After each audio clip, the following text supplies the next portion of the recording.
very grateful. Worth it lahat ng aming mga luha, dugo at pawis.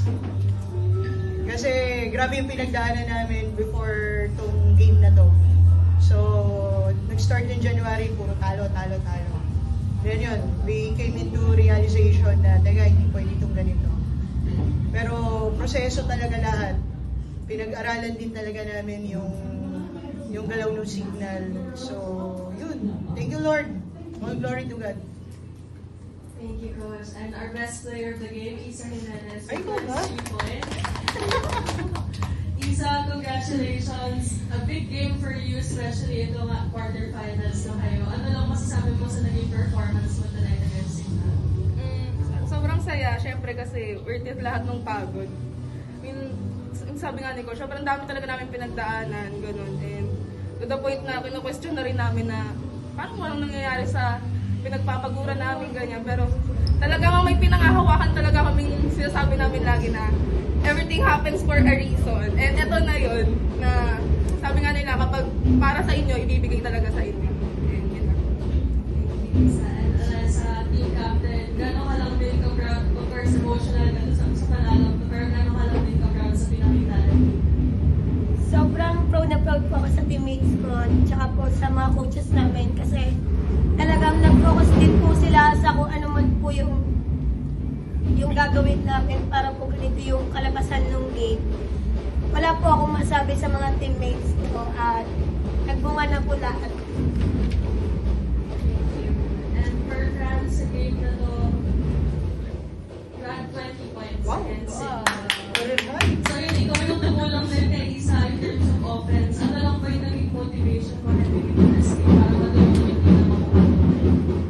Parang ang naging motivation ko lang po this game is yung mga past games ko kasi ramdam ko na hindi yun yung laro ko.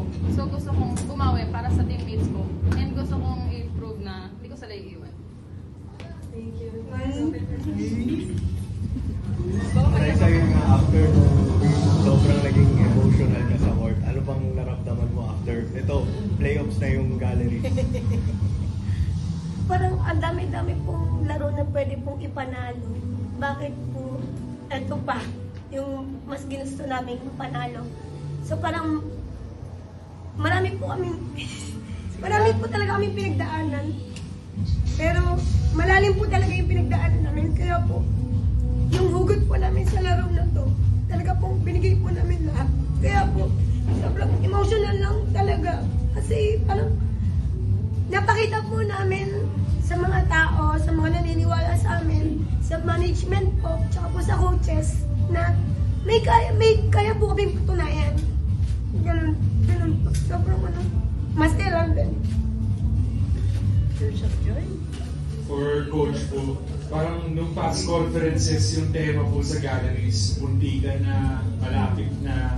Tapos ngayon po anong feeling na from being a draft lottery team just last year and never making po sa top 10 sa unang tatlong conferences nyo, ngayon po siguro ito na yung biggest achievement ng team ever, highest finish and into the quarterfinals. Yeah, it's a milestone for us, for the team, for the players, for the coaches. Sobrang grateful lang ako. No, since day one na nag-start kami, andun yung tiwala ko sa mga players na kinuha ko, sa mga players na kung anong meron kami. Even though we don't have those big names, no, na stars sa volleyball, but then again, dito talagang isa sa goal namin is magtrabaho kami as a team. Kahit sabihin natin yung pinaka ace player namin ay non-scoring, no, pero pag team effort talaga, yun yung pinaka-goal talaga namin maglaro as a team. So ever since na nag-start ang galleries, naniniwala ako dun sa mga players at dun sa sistema at sa mga coaches na nandun sa galleries. For France and Isa, nabagay ko rin kanina yung mga pagtutulo na kung saan sa yung pagtatalo. Pero ano yung pinakahawakan nila, pinakapinakapitan nyo siguro na, or pinanghuhugutan ng lakas na kahit nga siguro sunod-sunod yung mga talo ninyo o results, parang someday, somewhere, makukuha nyo rin yung pinagtatrabuhan at hinahangan nyo talagang out.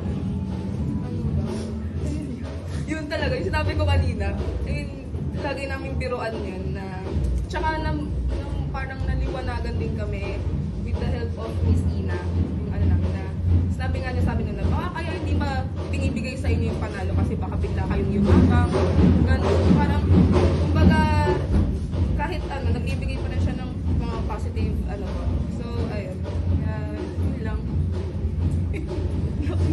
yung pagod, yung luha namin sa training para kasi gustong-gusto talaga namin manalo pero yun nga nagtataka kami bakit laging muntik lang, bakit hindi kami makaabot sa ganito. So parang yun lang yung pananggugutan namin. Yung tiyaga namin araw-araw. For Eliza bilang veterana pa rin sa volleyball, madami ka na rin napagdaanan and teams. Siguro gano'n lang kaiba tong achievement na to with this galleries team na pinagdudahan man ng iba pero ngayon may napakita talagang kaya-kaya niyo or may ibubuga talaga. Hindi naman, umpisa pa lang po, hindi po kaduda-duda yung teammates or yung team po namin. Talagang nandun po yung tiwala naman sa isa't isa. Pero yun nga po, lagi nga po kinakapos sa dulo. Pero sobrang proud po talaga ako sa teammates ko tsaka sa coaches namin. Kasi nailaban po namin tong qualifying round. Qualifying pa talaga. Coach Lerma, can you talk about your matchup po with Coach Shaq? Last night, magsama lang po kayo. And then, for the first time in sa franchise mo niya, natalo rin yung Signal. The closest you got was 5 sets in the first battle. So, ano lang po masasabi? Of all the teams, yung kaibigan pa nating coaches na kasama ko sa kabilang trabaho. Sobrang all respect sa Signal at saka sa coaches talaga. Grabe yung sistema nila. Antibay yung sistema nila. Nakita rin naman natin yung pinagdaanan nila. Marami mang nawala. Pero again, nasa top 3 sila. Kaya so much respect for Coach Shaq, Coach Digo, and the rest of the coaching staff. Mga, mga loves ko yung mga coaches na yan. Mamaya magkikita-kita pa kami yan. For Coach Lisa, yung nasabi na kanina ni Lisa na parang sa lahat ng laro bakit itong qualifying, parang from your perspective lang na what happened going to this game, parang ano na pag-usapan ng team or what kind of preparation kaya yung sabi ni Coach, inaral niyo talaga yung galaw ng Signal. Going to this game, what was different? What changed na parang you know that you're gonna get this game? Sinasabi lang po sa amin ni Coach na no pressure, enjoy lang tong game na to. Kasi wala mang mawawala kung lalaban namin to. And confident kami kasi talagang di kami nagkulang sa naging preparation for today's game. Talaga. Diba? Perfect. Tama naman. Talagang kung alam niyo lang, sobrang aga namin lagi para mag-MVP. Buong araw guys! Kung alam niyo lang. And worth it yun. Siguro this time, naniniwala ko ang proseso hindi biglaan. Parang nung unang panalo rin yata namin against Jerflor, yun din yung sinabi ko, proseso. So yung mga nangyari sa amin, part ng proseso.